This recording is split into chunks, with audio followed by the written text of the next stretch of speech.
화제의 뉴스를 골라 과학 기자의 시선으로 분석하는 과학 본색 시간입니다. 오늘은 이혜리 기자와 함께합니다. 어서 오세요. 안녕하세요. 네, 오늘 준비한 소식 어떤 건가요?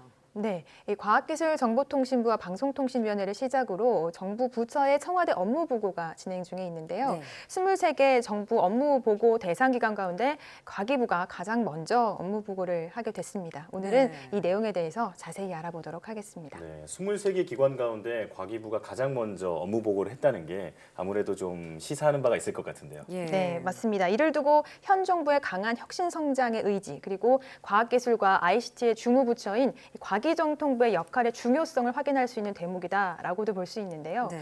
청와대는 이번 업무 보고가 올해 문 대통령이 국정 목표로 제시했던 확실한 변화를 위해 국민 체감 성과를 다짐하는 자리로 기획됐다면서 대통령이 전 부처를 대상으로 신년 업무 보고를 직접 주재한다고 설명했습니다. 네.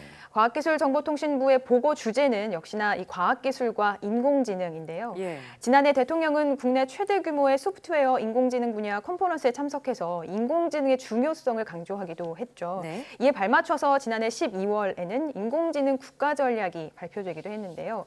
올해 과기부 업무보고에서도 역시나 인공지능에 대한 내용이 가장 비중 있게 다뤄지고 있습니다. 이 업무 보고가 진행되는 장소 역시나 인공지능에 대한 현 정부의 의지를 좀 다시 한번 확인할 수 있는데요. 예. 한국전자통신연구원 이곳에서 진행된 업무 보고에서는 가축 농장의 가축 질병 예방과 축산 농가의 생산성을 높여주는 인공지능 기술에 대한 시연이 이루어지기도 했습니다. 네, 잠시 대통령의 말 직접 들어보시겠습니다. 과학기술과 정보통신의 힘으로 미래 먹거리를 확보하고 혁신적 포용국가 실현을 앞당겨야 합니다. 과학기술 강국, 인공지능 1등 국가가 그 기둥입니다. 정부는 4차 산업혁명 시대를 선도하기 위해 인공지능 1등 국가를 국가 전략으로 수립했습니다. 아직은 우리가 인공지능의 선두주자라고 할 수 없지만 IT 강국을 넘어 AI 강국으로 도약할 수 있는 충분한 잠재력을 가지고 있다고 생각합니다. 그 잠재력을 현실로 끌어내는 것이 정부가 할 일입니다. 네, 요즘 전자기기 신제품 보면은 인공지능은 그냥 기본 기능으로 깔려 있는 것 같더라고요. 올해 업무 계획도 그렇고 인공지능 분야의 중요성에 대해서 계속 강조하고 있는 그런 모습이네요. 네, 그렇습니다. 정부는 올해를 인공지능 강국으로 가는 원년으로 삼겠다 이런 의지를 강하게 밝혔습니다. 네. 인공지능의 경우에는 지난해 발표한 인공지능 국가전략을 바탕으로 이 세부 계획을 추진해 나가게 되는데요. 국내 인공지능 대학원 현재는 이제 5개가 있는데 이를 올해 8개로 늘리고 이를 통해서 대학원이나 이런 학생들, AI 소프트웨어 전문가 1000여 명을 양성할 계획입니다. 예. 또 한 가지 이제 모든 국민이 인공지능을 활용할 수 있도록 초중등 AI 소프트웨어 시범 학교도 150개 선정할 예정입니다. 또한 이 오랜 협의 끝에 데이터 3법이 국회를 통과하지 않았습니까? 네. 이를 통해서 이 데이터 3법이 효과가 나타나게 하도록 이 빅데이터 플랫폼을 고도화하고 데이터 지도를 구축하는 등 이 데이터 산업을 10조 원 규모로 키울 계획입니다. 네. 이 5G 네트워크에 관해서는 이 망 투자에 있어서 세액 공제를 해주는 등의 지원을 해주기로 했고요. 5G 관련 서비스들이 발전할 수 있도록 민간 합동으로 30조 원을 투자하기로 했습니다. 이를 통해 정부가 이 혁신을 꾀하고 있는 3대 분야, 소위 DNA라고 하는데요. 데이터, 네트워크, AI 이 분야의 집중적인 지원과 투자가 올해는 조금 더 두드러질 것으로 예상됩니다. 예. DNA라고 하셨잖아요. 네. 데이터, 네트워크, AI. AI. 네, 이렇게 정리하니까 우리 정부의 지원 방향을 단번에 알 수 있을 것 같습니다. 네.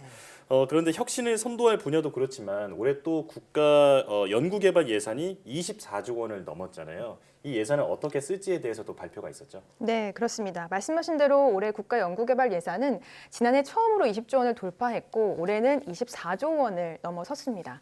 과기정통부는 이 혁신 성장 핵심이 되는 분야, 예를 들면 바이오 헬스와 미래차, 시스템 반도체를 중심으로 연구개발 예산을 전략적으로 투자한다라는 방침입니다. 또 연구개발 주무부처로서 부처 간의 R&D 정보를 공유하기 위한 연구지원 시스템을 통합하고 R&D 관련 규정을 체계화하는 제도적인 개선도 꾀할 예정입니다. 한편으로는 연구자 중심의 기초 연구를 지원하고 또 도전적이고 창의적인 연구 환경을 조성해 나가기로 했습니다. 네. 자, 이렇게 업무 계획에 대한 얘기를 듣다 보니까 왜 과기부가 가장 먼저 업무 보고를 했는지 알 것 같습니다. 이 과학기술이 접목된 분야가 이렇게나 광범위한데요. 또 이번 업무 보고에 미디어 분야에 대한 얘기도 담겼다고요. 네, 그렇습니다. 뉴미디어 플랫폼에 대한 요즘 수요가 아주 크게 늘고 있죠. 네. 넷플릭스나 유튜브처럼 국내 미디어 플랫폼이 혁신할 수 있도록 규제를 최소화하고요. 다양한 유형의 콘텐츠 제작을 육성한다는 내용도 올해 업무 보고에 담겼습니다. 잠시 과학기술정보통신부 최기영 장관의 말 들어보시겠습니다. 과학기술 강국, 인공지능 1등 국가, 디지털 미디어 강국 실현을 목표로 이번에 수립한 정책들을 속도감 있게 추진할 것입니다. 이를 통해 국민들이 체감할 수 있는 변화를 만들고 나아가 국민 모두가 함께 잘 사는 미래를 열도록 하겠습니다.